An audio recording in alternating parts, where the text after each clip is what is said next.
That story you've been telling yourself, the one that says you're too much, too loud, too needy, too sensitive, not enough. You didn't create it, but you've been the one keeping it alive. And here's what nobody told you about that. Your brain is not against you. It is doing exactly what it was designed to do.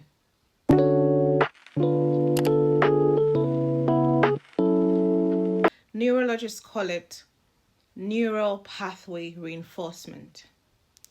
Every time you think a thought, every time you shrink, every time you negotiate your worth, every time you go quiet in a room where you deserve to be heard, that pathway gets stronger. Like a path through a jungle. The more you walk it, the deeper the groove becomes, until it feels like the only way through, until it feels like the truth. But here's what I need you to understand. You are the one who builds that path, which means you are the one who can stop walking it. The belief that you are too much, decided in a moment by someone who couldn't hold you. The fear that you are not enough, installed by someone who wasn't qualified to measure you. The story that you have to earn your place, written in a season that is long over. That war ended, but your mind never got the message because nobody gave it permission to stop. And I know this because I was her. Growing up, I shied away from anything public. In secondary school, I was nominated to be a prefect. And I made sure my name was taken off that list. It even went on my report that, in quote, I shied away from responsibilities. I didn't think I had anything worth being seen or heard. That belief followed me all the way through university. When everyone was stepping up for leadership, I was ducking and hiding. And then I got married. And everything I believed about myself got reinforced even further. I stayed invisible, convinced myself that I was ugly, that I wasn't enough, that shrinking was just who I was. And then that marriage ended, and for the first time in a long time, I could see clearly. Not broken, not destroyed, just finally free to find out who I actually was, without someone else's narrative of who I wasn't. And here I am, on screen, dancing with no shame, loud when I feel like it, soft when I feel like it, and not put together when I feel like it. Unapologetically, completely me. A following I never imagined. A voice people actually stopped to hear.